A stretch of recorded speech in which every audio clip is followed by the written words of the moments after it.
Welcome, everybody. This is the podcast from employee to entrepreneur. My name is Petra Lohmeyer, and welcome. So, this is, as said before, this is a podcast mostly for employees who want to become entrepreneurs and who don't want to fall into all the potholes that I fell into. Or this is also for trainers who have already been training entrepreneurs but have trained people who are already entrepreneurial. And employees think a bit differently. So I wanted to take you on a journey on what I did, what worked for me, and what didn't. And you can tell where you may have to stress a few things a little bit differently for somebody who comes from an employee background, especially if they have been an employee for a long time or they have been working in jobs, even as a consultant, that were quite close to the relationship that an employee would have. So one announcement I have to make is that these podcasts will be a little bit less in frequency going forward, simply because I have been sharing a lot of information for free in the last years, basically, and I kind of have to take care of some things now. I've been doing this for free on purpose, and I'm quite happy at the moment. There aren't many employees listening in, but there are a few trainers listening in, and I find my material in certain sources quite frequently, and they do have my consent. But at this point, I'm not making any money out of that. And at this point, I'm going to have to kind of take care of business for a while and keep the free stuff a little bit less frequent. I will still do it, but it will be just a little bit less frequent. So I think this is getting a little bit too windy, so I may just move to... Okay, I moved into a side street where it is much quieter now. And as I said before, if people have used my material before, especially those who have consent, quite likely on video already because I gave it quite on purpose, that's fine. I gave what I gave freely and I did not expect anything in return. And it is a little bit self-serving as well, because as long as I don't have a massive audience, if somebody else has quite a big audience and they share at least some of the stuff that I have with their audience, whether they remember that it came from me or whether they don't, or sometimes it may have been co-created at the same time through some sort of mind meld or whatever. Anyway, if some of my material ends up somewhere else, that's okay, because at this point I'm really rather about impact than about money. So I'd like to have both, but if I can choose, then I'd rather have the impact and help people. So this is fine. So what I wanted to talk about today, and sorry for shaking this a little bit for those of you who are on video, because I have to hold this up.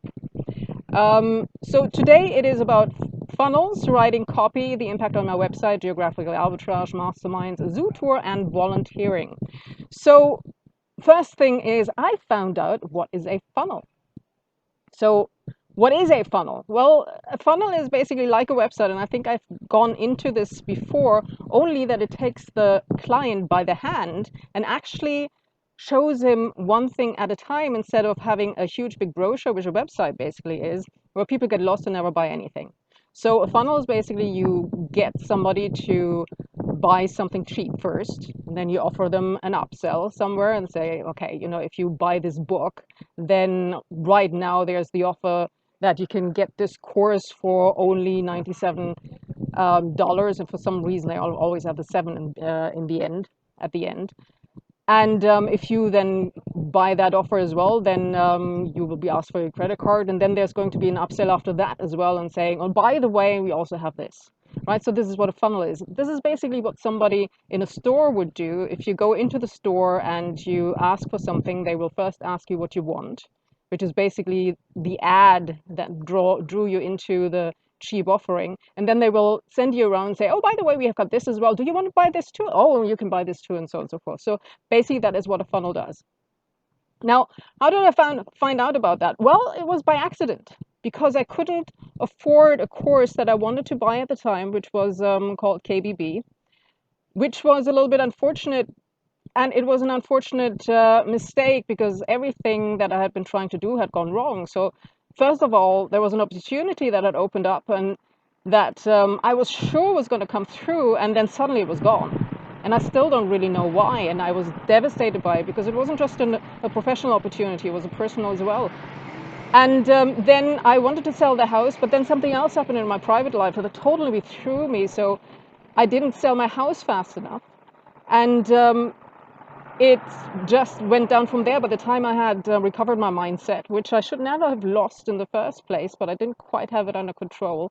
By the time the market had already gone down, had plunged, and then I wasn't quite sure if I wanted to sell it, and then I wanted to sell it after all. And it was probably the most stressful time in my entire life. It took forever to sell.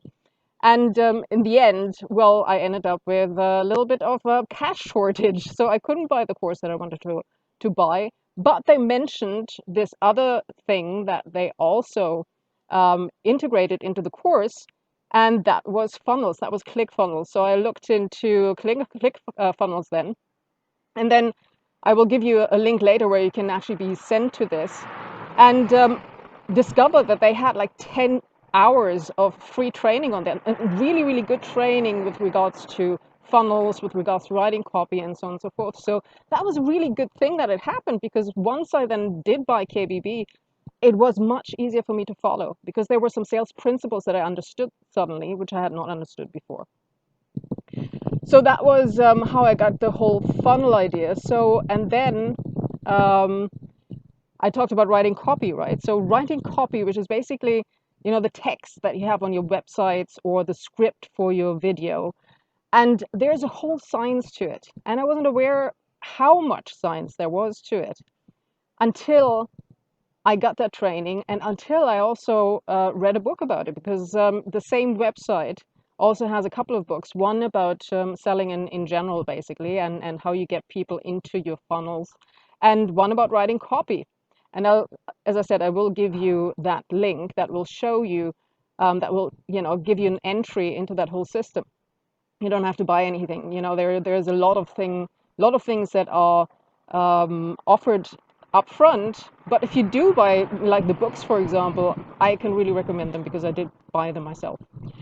So I built a funnel, which meant I could basically throw out my entire website because I had not understood how to write this, and basically let people everywhere without them ever getting anywhere. But at that point, then I used that geographical arbitrage, as I mentioned before, because I had sold my house in England. Again, a massively stressful experience, which was literally last minute, 3 days before my ferry to France. And I was going to take that ferry whether I have money or not. I would have gone to France with zero on my account if I had to, right? But I did sell it 3 days before, massive.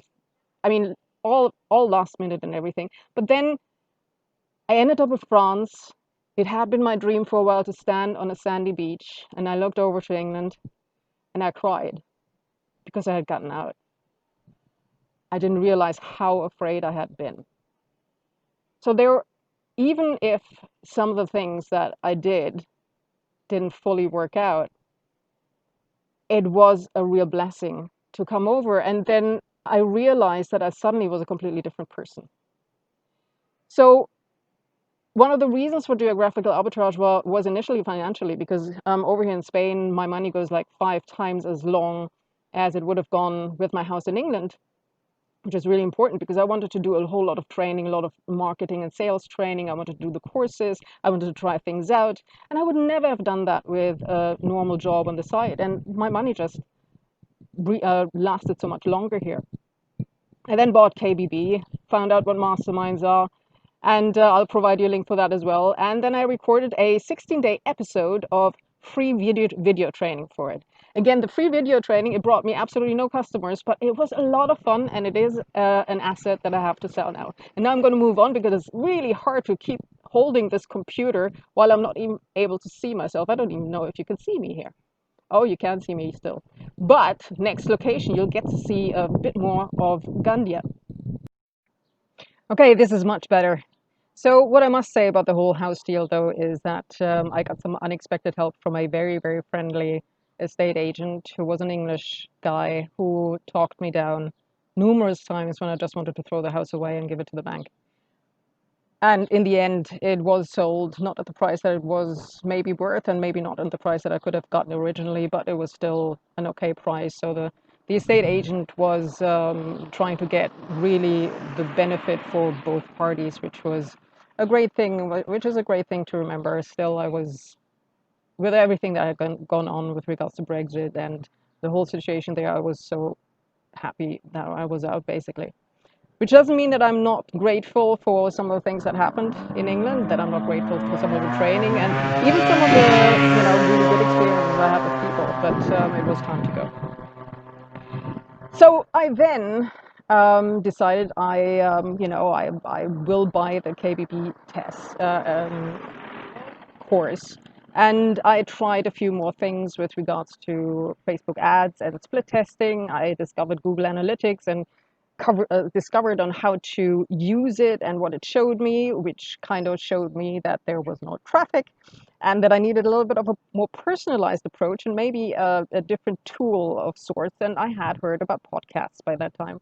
So I thought, okay, I'm doing win-win situations with humans and animals, right? So the most logical thing, especially if I want to do mastermind as well, which I was then, while I was on the road, while I was going with two different caravan sites because I had my pets with me, and bringing them along to a hotel is probably not the best idea. So I went with caravans, being really afraid of that too, because the longest caravan holiday I had had to that date was 2 days. I mean, I had spent some time in a caravan, a while back, about 10 years back, but I had rented a room there and I just occasionally slept in the caravan because I had my pets there. But this was literally a caravan tour. So that was the first thing that was really exciting. And I found so many beautiful, really kind people there, which was a beautiful surprise, which I didn't really expect.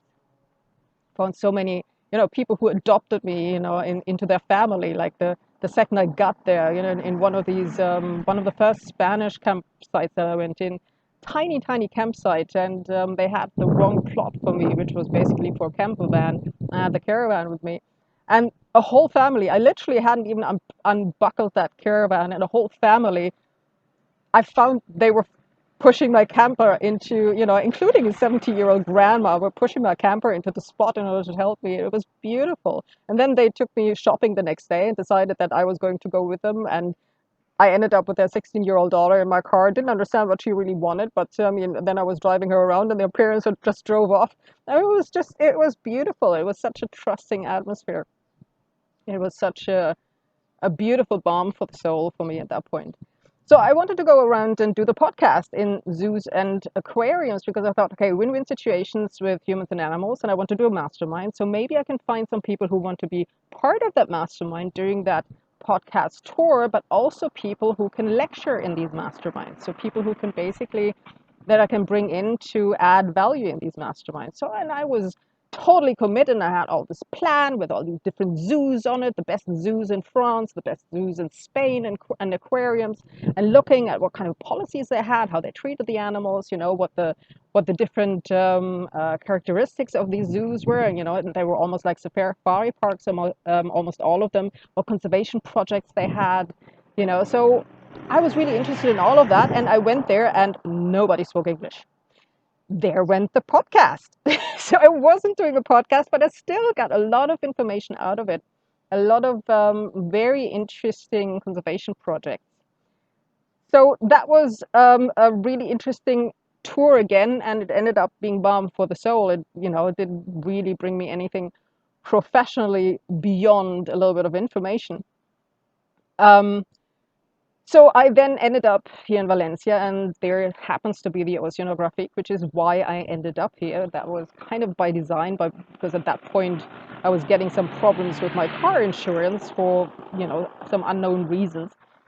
So I ended up literally on the last day that I could in Valencia and went to the Oceanographic, and then I ended up volunteering there because I thought, okay, they do conservation projects and stuff, and maybe that is exactly where I can get my contacts and where I can, get into the organization and find, the right access to information, because you can get access to information so much easier if you are in proximity, which is also something I had learned and which I had always done actually. It was just something that was I never called it that, but that's actually what I always did. So I was looking for proximity, and I did volunteer. However, I found that that was probably not the right organization, because while the displays are absolutely stunning, And I can absolutely recommend that for any tourist going to Valencia, go to the oceanography. It is beautiful. The animals are treated the best way possible, including the dolphins. There is a dolphin show, but they are in the orca tank, which is massive. And you can see the interaction between the trainers and the dolphins. And the dolphins are looking forward to every show. And they are jumping and doing stuff and looking at the audience, even between shows, because you can go into that aquarium and, when they're swimming around, they're looking at the audience, they're playing with the audience and stuff. So it is beautiful to see. They're not frustrated animals. So I I found that absolutely beautiful. Just with regards to conservation efforts, they do have conservation efforts, and I was on one of them, but my Spanish wasn't really up to the task. And on top of that, I can't say that it really makes a big difference in this area. It may make a difference internationally, as far as I know, although the offering is mostly just in Spanish. So international tourists have a problem understanding a little bit, which they are changing, I think, at the moment. But, if you take a look at plastic, for example, I can't imagine that 30 years ago when the oceanography wasn't here, it was any worse. In the harbor, they are just, throwing out plastic basically, from what I can tell, without any kind of controls because they end up on our beach and you swim through stuff that you really don't want to swim through on a very regular basis, including like tampon applicators that have been used and stuff, and there's children in the water. So I don't know. I'm sure that they're trying to do their education efforts, but the lobbying, there may be some limits here with regards to global with politics that they simply can't do anything about, I'm guessing, because they're also quite vulnerable with these animals that are taken care of, right? I mean, it's all underground. It's massive amounts of water in tanks and stuff. So anyway, so that was the interesting journey that I had in that case. The challenges on this whole journey was, let me just take a look again if this is still on. Yes, it is still on. Challenges, way more things went wrong on this whole journey than I could ever imagine. I mean, it was the perfect storm. Professionally, personally, in various relationships. Then came Brexit, and then came COVID-19, which I'm going to cover in the next podcast a little bit in more detail. I never thought that marketing and selling could be so difficult and that nothing would work that I was doing. It's never been my experience before in any kind of, because I usually worked myself into employed jobs before, and I was really good at that. That's why I did the course. That's why I have a whole, course of teaching people how to do that, how to hit the ground running and everything. That's a whole different story than being an entrepreneur. So I found that a surprise. And also, there was a whole lot more work necessary on my psychology than I thought. Lots of it is hidden, some incompatibilities with my values, and not they were not obvious. So there were a few potholes that I hit on this whole journey until that point that were quite unexpected. But what was good about it? What good about it was personal growth. I mean, I've grown so much in the last 3 years, and not just in terms of marketing and sales, which actually helped me quite a lot through this whole COVID-19 situation, because I could see what the dynamics was developing. There's a reason why the big marketeers are all not particularly concerned on a personal level, unless they have like a special situation with a baby that has just been born or something. But the rest of them, they are publicly, very concerned and everything, and privately they don't, they're not running around being greatly afraid. And there's a reason for that, because if you understand marketing and sales, you also understand what has been happening in social media. Now, I also found that I found resources that I didn't even know that I had. I found a lot of joy in places within me that I'd completely forgotten about, especially that whole journey through France and Spain just opened resources in me again that I hadn't used for like 10 years, at least, maybe 20. I found some great friends abroad. I found a purpose I really believed in. Not that I've made it work yet professionally in a way that makes me a lot of money, but I found a lot of joy in it, and I had actually quite a lot of impact. I got much clearer what I wanted, and I had several, in several instances, quite a bit of impact. It's not just that I did a plastic challenge here, which then kind of caught on elsewhere, but it was also that there was a local store where they had, a massive problem because they were using plastic bags, and then tourists would come and they would get upset because we're in a nature reserve. But they said, now they're blaming us, and they had this whole mindset thing going, that they were getting really aggressive against people who didn't want to use their plastic bags, including me. I walked in there, and all of a sudden I had them in my face in Spanish, and I didn't know what I'd done, right? But at that point, I actually managed to turn them around and show them the opportunity if they use like these Jute bags, that you have in Tesco's in England, for example, that they can actually not only buy them for a cheaper price and then sell them on for more, but they can put their marketing material on there. They can show that they're being good to the environment and everything. And they did it. It took half a year, but they actually have these bags now, and they're selling them instead of the plastic bags. And now they're telling everybody that it was me who, brought them onto this. So that was a great, I didn't get paid anything for it, but it was a great experience.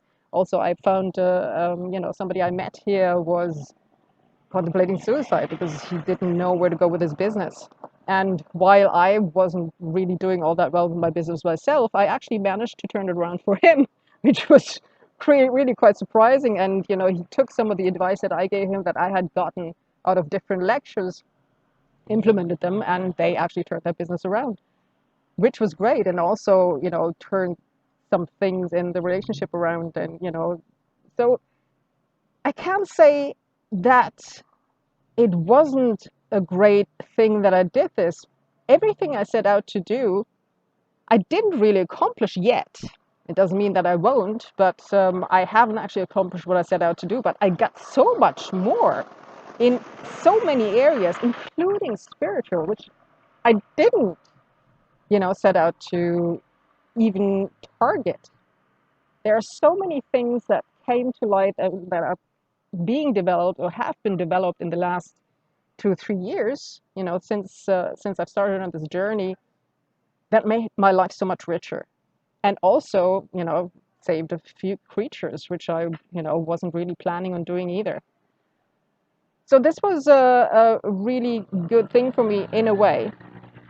These were the good things that came out of it. Again, it was some of the material that I've used on the way. I've learned a lot. I have quite a few things that I developed, including that 16 video course for masterminds, the training course that I can now give away for free or use as lead magnets or whatever. And I developed materials. Next time we will go into DMing people, which I then did, a month-long love challenge, testing out a money job that I wanted to go to give me information and contacts for a win-win. That was an interesting experience. Affiliate marketing, doubling down on the concept of the perfect client again, deciding that online marketing was probably not necessarily for me, and that I should rather draw people in with live events and then COVID-19, of course. And that brings us almost to the present day. And I'll do one more episode after that, which will bring us to the present day. So I will cover things a little bit faster, in a little bit less detail, because I don't do this twice a week anymore now. But if you still enjoy this, I will still hit the major potholes or the major things that kind of went wrong on the side, either to amuse you or to warn you, hey, this could be on the horizon, or this is something that I didn't see and that I should have seen. If you enjoyed this, please do subscribe and tell your family and friends, and hopefully I will see you again. And remember, it's never too late.